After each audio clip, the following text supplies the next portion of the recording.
Hello everyone, this is अभिषेक महाले. मित्रांनो, आपण theory टेल्सची सुरुवात ग्राउंड वॉटर पासून केली होती आणि एपिसोड 1.1 बघितला होता. त्याचा पार्ट 1 आपण अपलोड केला होता आणि मी तुम्हाला सांगितलं होतं की तुमचा रिस्पॉन्स जर चांगला असेल तर तुम्हाला सिम्पली पार्ट 2 सुद्धा मी देईल. आणि त्यानुसार आज आपण त्याचा पुढचा पार्ट बघणार आहोत. Let us start without wasting any time. मी कुठल्याही प्रकारचे रिपिटेशन्स करणार नाही. जे पण गोष्ट रिपीट तुम्हाला बघायची असेल तुम्ही व्हिडिओ पॉज करून तिथल्या तिथे रिवाइंड करू शकतात. प्रत्येक गोष्ट लिहित चला, नोट्स कंटिन्युअसली तुम्ही बनवत चला, कारण हे जे टॉपिक्स आहेत ते सगळे पिन पॉइंट टॉपिक्स आहेत, डायरेक्टली एक्झामला येणारे टॉपिक्स आहेत. बघा मित्रांनो, आपण थेरी टेल्स एपिसोड 1.1 मध्ये ग्राउंड वॉटर हायड्रोलॉजी पार्ट 1 बघितला होता. पार्ट 1 मध्ये आपण व्हेरियस गोष्टी बघितल्या होत्या, जसं की ॲक्विफर, ॲक्विटार्ड यांच्या डेफिनेशन्स, हा टेबल बघितला होता, एक्झाम्पल्स बघितले होते. अनकन्फाइंड ॲक्विफर, कन्फाइंड ॲक्विफर आणि त्यांच्यामध्ये कोणत्या प्रकारच्या वेल्स असतात, पिझोमेट्रिक सरफेस, ग्राउंड लेवल आणि वॉटर टेबल, कन्फाइंड ॲक्विफर, पर्स्ड ॲक्विफर, हे सगळं बघितलं होतं. आणि याच्यामध्ये झोन ऑफ व्हेरिएशन म्हणजे वॅडो झोन आणि सॅच्युरेशन झोन हे सगळं बघितलं होतं. आठवत असेल तर बघा, नसेल तर सिम्पली तुम्ही थेरी टेल्सचा पार्ट 1 एपिसोड 1.1 बघू शकतात, जो की ग्राउंड वॉटर मध्येच आहे, ज्याच्यात आपण इथपर्यंत एक्सप्लेन केलं होतं. Now moving to the next one. आपण स्पेसिफिक यील्ड आणि स्पेसिफिक रिटेन्शन सुद्धा बघितलं होतं त्या लेक्चरमध्ये. आता आपण या लेक्चरमध्ये हे सगळं बघितलं होतं. या लेक्चरमध्ये आपण स्टोरेज कोएफिशियंट किंवा ज्याला बोलतात स्टोरेटिव्हिटी हे आपण बघणार आहोत. याचे युनिट्स सुद्धा विचारले जातात. युनिट्स तर विचारले जातातच, बट थेरॉटिकली डायरेक्ट डेफिनेशन सुद्धा विचारली जाते. सो डेफिनेशन दिलेली असते, दिस इज कॉल्ड ॲज डॅश असं म्हटलं जातं. पार्ट करायला सोपं आहे, मात्र इथे पुढे सुद्धा एक डेफिनेशन आहे कोएफिशियंट ऑफ ट्रान्समिसिबिलिटीची. त्यानंतर स्पेसिफिक कपॅसिटीची पण डेफिनेशन आहे.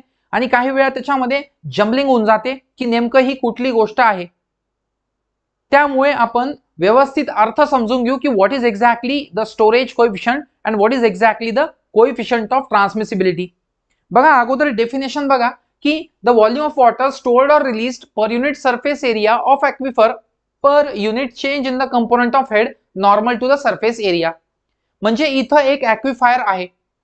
जो ॲक्विफर इथे आपण कन्सिडर करतोय त्या ॲक्विफरच्या आजूबाजूला जे पाणी आहे ते आपण 1 मीटरने बदलवणार आहोत.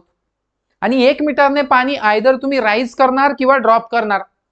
पाणी जर तुम्ही 1 मीटरने, जसं की सपोज तुम्ही बघितलं की वॉटर टेबल आहे, मी सपोज एक ॲक्विफर आहे आणि माझ्या आजूबाजूला वॉटर टेबल आहे. वॉटर टेबल 1 मीटरने वाढला तर ॲक्विफरच्या मध्ये पाणी जाईल, आणि वॉटर टेबल 1 मीटरने कमी झाला तर ॲक्विफरच्या बाहेर पाणी येईल. सो जेव्हा केव्हा वॉटर लेवल ड्रॉप होईल त्यावेळेस water is drained out under gravity, and whenever the water level increases by 1 metre then the water flows in. ठीक आहे, किंवा water is stored in the aquifer. So आता इथे आपल्याला बघायचंय की सपोज आपण 1 मीटर बाय 1 मीटर एरियाचा ॲक्विफर घेतला. 1 मीटर बाय 1 मीटर इतका एरिया असला ॲक्विफर मटेरियल घेतला, आणि हा जो ॲक्विफर मटेरियल आहे, मग या ॲक्विफर मटेरियल वर 1 मीटर कंपोनंट ऑफ हेडचा काय बदल होतो तो ऑब्झर्व केला. म्हणजे 1 मीटरने पाणी वाढलं तर काय होतं आणि 1 मीटरने पाणी कमी झालं तर काय होतं हे आपण ऑब्झर्व केलं. 1 मीटरने जर सपोज वॉटर लेवल वाढली तर पाणी भरलं जाईल, आणि 1 मीटरने जर लेवल ड्रॉप झाली तर पाणी बाहेर टाकलं जाईल. आता आपण बघितलंय की ॲक्विफर मधून ज्यावेळेस पाणी ड्रेन आउट होतं तर त्या गोष्टीला आपण यील्ड बोलतो. आता किती पाणी यील्ड होणार आहे, तर जेवढं पाणी स्टोर होऊ शकतं तेवढंच पाणी यील्ड होणार आहे. सपोज इथे एक्झाम्पल बघा की सपोज इथे एक सॉइल मास आहे ज्याचा टोटल व्हॉल्यूम 40 आहे, व्हॉइड्सचा व्हॉल्यूम हा 10 आहे सपोज. म्हणजे याचा अर्थ 40 पैकी 30 हे सॉलिड्स आहेत आणि 10 हे व्हॉइड्स आहेत. या 10 पैकी 3 इतकं पाणी अडतं आणि 7 इतकं पाणी गिवन आहे, म्हणजे बाहेर दिलं जातं. म्हणजे सपोज जर वॉटर लेवल ड्रॉप झाली तर 10 पैकी 7 बादली पाणी हे ड्रेन आउट अंडर ग्रॅव्हिटी आणि 3 बादली पाणी हे रिटेन्ड अगेन्स्ट ग्रॅव्हिटी. तर तुम्ही इथे 7/40 असं स्पेसिफिक यील्ड काढू शकतात. Volume drained out under gravity divide by total volume of soil किंवा ॲक्विफर मटेरियल. म्हणजे 7/40 is nothing but specific yield, जो की आला 0.175. त्याच्यानंतर 3/40 केलं तर तो येतो 0.075. That is nothing but the what, specific retention. आता मला सांगा की या ठिकाणी जर पाण्याची 1 मीटरने लेवल वाढली तर इथे रिकामी जागा किती राहील?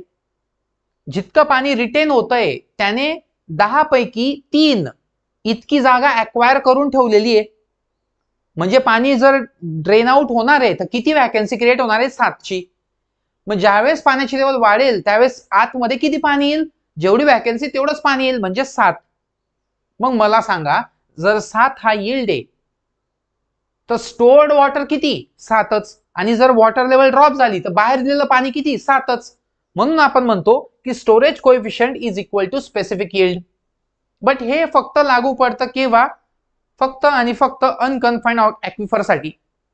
जर तुम्ही कन्फाइंड ॲक्विफरची केस बघितली तर त्याच्यामध्ये स्टोरेटिव्हिटी ही 5 × 10⁻5 to 5 × 10⁻3 या रेंज मध्ये फ्लक्च्युएट करते. So 1 metre rise in water table will lead to storage of water in the aquifer and 1 meter drop in the water table will lead to the draining out of the aquifer. ठीक आहे. So जेव्हा केव्हा तुम्हाला water stored किंवा released असे शब्द येतील, पर unit change in component of head असा शब्द येईल, त्यावेळेस तुम्हाला समजून घ्यायचे की स्टोरेज कोएफिशियंट किंवा स्टोरेटिव्हिटीची डेफिनेशन विचारलेली. Okay, so simple. स्पेसिफिक यील्डला कुठल्याही प्रकारचं युनिट नसतं, म्हणून स्टोरेज कोएफिशियंट किंवा storativity is a unitless and dimensionless term. Moving to the next one, coefficient of transmissibility. Coefficient of transmissibility is defined as rate of flow of water through a vertical strip of water bearing material of unit width and full depth under unit hydraulic gradient. आता बघा, जेव्हा केव्हा hydraulic gradient हा word use केला जाईल त्यावेळेस सरळ सरळ कोएफिशियंट ऑफ ट्रान्समिसिबिलिटी उत्तर द्यायचं. पण नेमकं काय आहे ते समजून घ्या. सपोज तुमच्याकडे एक सॉइल आहे, ही जमीन आहे आणि हे इम्परवियस आहे. ठीक आहे, म्हणजे मग इथे मध्ये काय ॲक्विफर आहे. सपोज याच्यामध्ये ह्या ज्या 2 लाईन्स मार्क केल्या आहेत, हे इतका पट्टा जो आहे it is a water bearing material, म्हणजे ज्याच्यामध्ये पाणी असतं. मग या पट्ट्याला जर तुम्ही पंच करून एक खड्डा खोदला तर या पट्ट्यामध्ये पाणी लागेल तुम्हाला. तर इतका जो पोर्शन आहे या पोर्शन मधून ॲक्विफर मध्ये पाणी जमा होणं सुरू होऊन जाईल. म्हणजे सपोज एक वॉल आहे अशी, आणि या वॉल मध्ये तुम्ही एक असं खड्डा करून टाकलं तर याच्यातून इकडे पाणी येणं सुरू होऊन जाईल. असं आहे ते. म्हणजे काय की इतका पॅच जो होता तो वॉटर बिअरिंग मटेरियलचा होता. तुम्ही 1 मीटर स्ट्रिप कन्सिडर केली 1 मीटर स्ट्रिप उभी. आता ती 1 मीटर स्ट्रिप जेवढ्या पोर्शन मधून या वॉटर बिअरिंग मटेरियल मधून पास होते ती झाली त्याची फुल लेंथ ऑफ ॲक्विफर. ही जेवढा विड्थ किंवा जेवढ्या लेंथचा किंवा जेवढ्या थिकनेसचा ॲक्विफरचा स्ट्राटा आहे त्या स्ट्राटाची लेंथ म्हणजे full length of aquifer material. आणि 1 मीटर विड्थ. मग या 1 मीटर बाय फुल लेंथ इतक्या पोर्शन मधून म्हणजे इतक्या एरिया मधून किती डिस्चार्ज मिळतो, it is called as coefficient of transmissibility. But this discharge will be under the unit hydraulic gradient. Okay, what is unit hydraulic gradient? I is equal to head loss per unit length is equal to 1 चा अर्थ होतो की steady state condition, जितक्या म्हणजे कुठल्याही प्रकारचं excessive head उरत नाही. जितक्या मीटर पाणी फ्लो झालं तितक्या मीटरच त्याच्याकडे एनर्जी होती. म्हणजे जेवढ्या मीटर त्याच्याकडे एनर्जी आहे तेवढे मीटर ते फ्लो होईल. असं एक्स्ट्रा प्रेशर एक्सटर्नल कोणत्याही प्रकारचं नाहीये. म्हणजे ही नॅचरल स्टेडी स्टेट आहे. आता याच्यामध्ये बघा की वॉटर बेअरिंग मटेरियल जे आहे ते आपण किती लेंथचं घेतोय, तर फुल लेंथचं घेतोय. आणि विड्थ किती घेतोय, तर 1 मीटर घेतोय. सो आपण म्हणतो की the discharge obtained from unit aquifer strip, discharge obtained from a vertical strip of 1 meter width and full length of aquifer under unit hydraulic gradient is called as the coefficient of transmissibility. So points कोणते कोणते तिथे? 1 metre width ची एक ॲक्विफरची strip आहे. तुम्हाला discharge बघायचा आहे तिच्या या 1 मीटर स्ट्रिपच्या वॉटर बेअरिंग मटेरियलची जेवढी फुल डेप्थ आहे तेवढ्या एरिया मधून म्हणजे 1 मीटर स्ट्रिप आणि L full length of aquifer material, एवढ्या एरियामधून किती डिस्चार्ज मिळतोय under unit hydraulic gradient, it is called as the coefficient of transmissibility. So full depth आहे आणि 1 मीटर स्ट्रिप आहे, याच्यातून किती डिस्चार्ज आहे. So simply it is what, coefficient of transmissibility under unit hydraulic gradient. So T is equal to K B, असं हे आपल्याला coefficient of ट्रान्समिसिबिलिटी मिळत असतं. आणि याचं युनिट जर तुम्ही काढलं तर याचं युनिट येतं मग काय, K is coefficient of permeability, B is the width, and this will be multiplied, and this is nothing but meter per second into meter, which is nothing but meter square per second. and मग त्याचे dimensions येतात, मास 0, it is not mass, this is length, mass 0, length 2 आणि T हा खाली असल्यामुळे वर येऊन -1. आणि हे एक्झामला विचारलं जातं, डायमेन्शन्स ऑफ कोएफिशिएंट ऑफ ट्रान्समिसिबिलिटी. आता जर तुम्हाला कोएफिशिएंट ऑफ ट्रान्समिसिबिलिटी फाइंड करायचंय तर कसं करणार, तर coefficient of transmissibility can be found out by pumping out test. म्हणजे दोन प्रकारच्या टेस्ट असतात, एक असते पंपिंग इन टेस्ट, दुसरी असते pumping out test. Pumping out test जी आहे तिच्यात आपण काय करतो, ॲक्विफर मधून पाणी ड्रेन आउट करतो, बाहेर काढतो, that is called as the pumping out test. या पंपिंग आउट टेस्टचा वापर करून आपण सिम्पली कोएफिशिएंट ऑफ ट्रान्समिसिबिलिटी काढू शकतो. यालाच ॲक्विफर कॉन्स्टंट सुद्धा बोलतात. Coefficient of transmissibility is one of the aquifer constant. आणि तुम्हाला त्याला कॅल्क्युलेट करायचं असेल तर पंपिंग आउट टेस्ट यूज केली जाऊ शकते. दुसरं की coefficient of transmissibility can also be found out by drawdown test. Now what is the drawdown test, लक्षात घ्या व्हॉट इज ड्रॉडाउन. आपण पार्ट 1 मध्ये ड्रॉडाउन सांगितलेला होता की इनिशियली वॉटर लेवल जी आहे वेल मधली ती सपोज 10 मीटर आहे. तुम्ही ज्यावेळेस पाणी बाहेर काढणार त्यावेळेस ती लेवल 10 मीटर वरून सपोज 9 मीटरवर ड्रॉप झाली, बिकॉज तुम्ही पाणी बाहेर काढलं. तर 1 मीटरचं काय झालं, ड्रॉडाऊन झालं. जेव्हा हे ड्रॉडाऊन सडनली केलं जातं त्याला सडन किंवा रॅपिड ड्रॉडाऊन बोलतात. जनरली ही टर्म तुम्हाला अर्बन डॅम्स मध्ये ऐकायला मिळेल. आता इथे आपण पॉइंटला स्टिकअप राहू आणि पुढे डिस्कस करू की what is exactly the drawdown test. हे जे ड्रॉडाऊन आहे it is nothing but the drop in the level of water in the well. सो बघा आपण नंबर ऑफ वेल्स काय करतो, कन्स्ट्रक्ट करतो.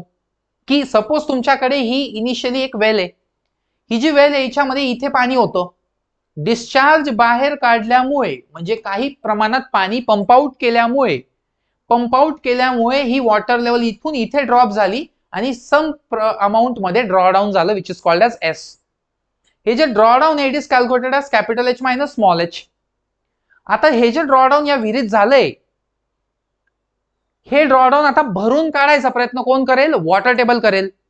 कारण वॉटर टेबल कडून या विहिरीला पाणी मिळत होतं. पण इथे काय झालं, आपण पाणी काढलं, आता हे पाणी काढतोय आणि इकडनं पाणी ऍड होतंय.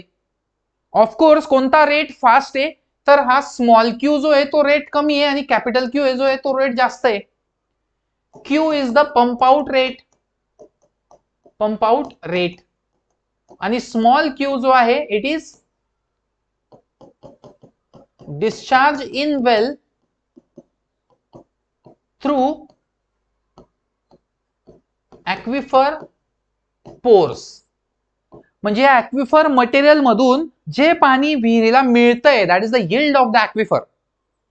ते जे पाणी मिळतंय त्याच्यापेक्षा जास्त पाणी तुम्ही बाहेर काढताय तर ऑफकोर्स वेलची लेवल ड्रॉप होईल. ओके, ज्या वेळेस जितक्या रेटने पाणी बाहेर काढलं जातंय तितक्या रेटने पाणी आतमध्ये येत असतं त्यावेळेस ही वॉटर लेवल ड्रॉप होत नाही. याला स्टेडी स्टेट डिस्चार्ज बोलतात. आणि हे विचारू शकतात एक्झामला, what is steady state discharge, की pumping out and aquifer yield both are same. म्हणजे थोडक्यात वेल मधली जी वॉटर लेवल आहे ती जर स्टेबल आहे during the pumping operation then it is called as steady state discharge. But ठीक आहे, तो मुद्दा झाला. इथून पुढे काय की जर वेल असेल आणि या वेल मधली वॉटर लेवल ड्रॉप होत असेल तर ही आता अशीच राहील का इथे, नाही, ही लेवल परत रिक्युपरेट होईल, म्हणजे परत रिगेन होईल आणि तिच्या आधीच्या पोझिशनला जाईल.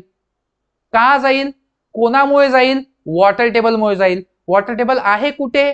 या सॉइल मध्ये, वेलच्या पूर्ण चौफेर. मग ऑफकोर्स काय होईल, ह्या वॉटर टेबल मध्ये ड्रॉप दिसून येईल. आणि हा जो ड्रॉप दिसून येतोय, हा ड्रॉप तुम्हाला सगळ्यात जास्त इथे दिसून येईल. थोडा दूर दूर जाणार तर तो ड्रॉप जो आहे तो कमी कमी दिसून येईल. थोडक्यात हे जे आजूबाजूचं काही एरिया आहे किंवा क्षेत्र आहे, या क्षेत्रामधून या विहिरीमध्ये पाणी जातंय.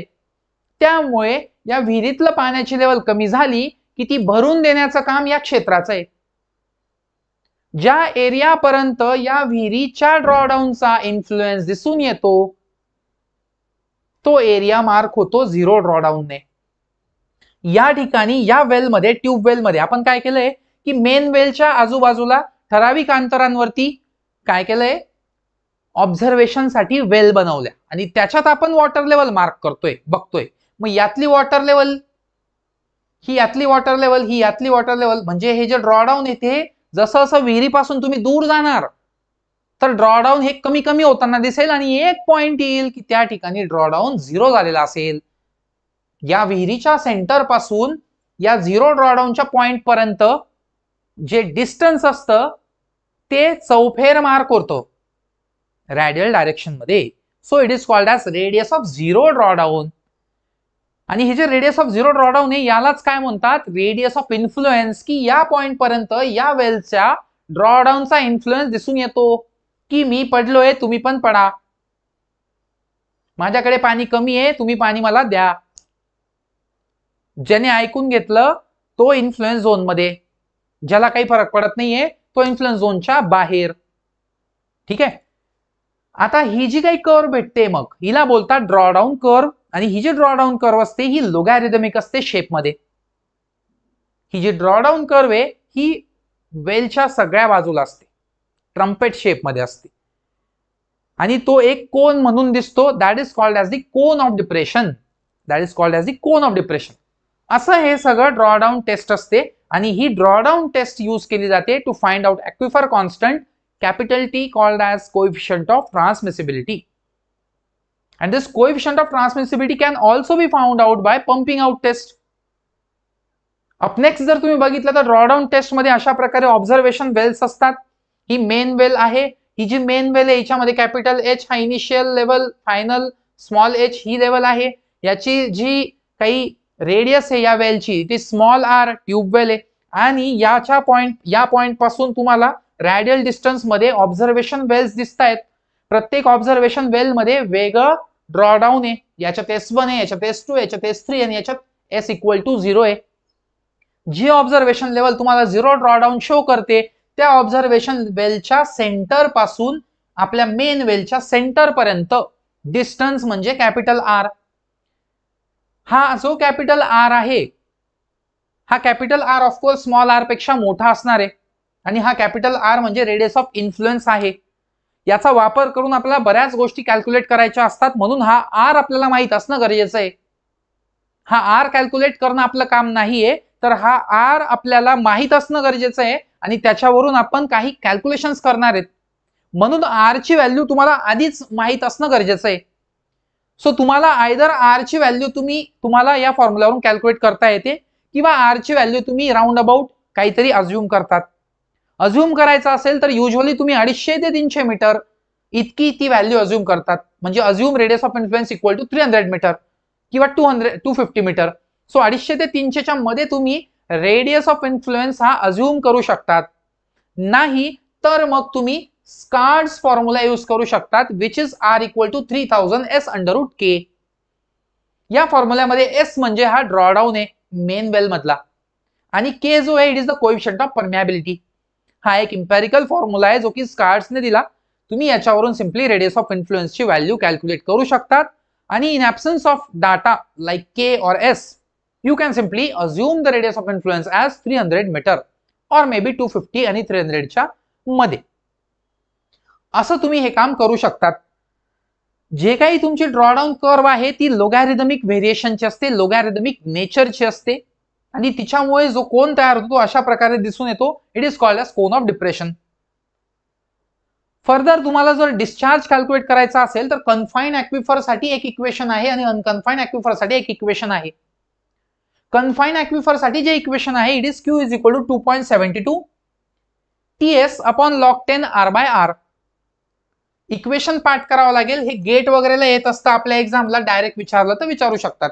फॉर्म्युला 2.72 KBS, KB T म्हणजे KB, K is coefficient of permeability, B is the width of strata aquifer material, S जो आहे S it is the drawdown log to the base 10 capital R by small r. Capital R is radius of influence, तो इथे टाकायचा असतो, आणि small r is the radius of tube well.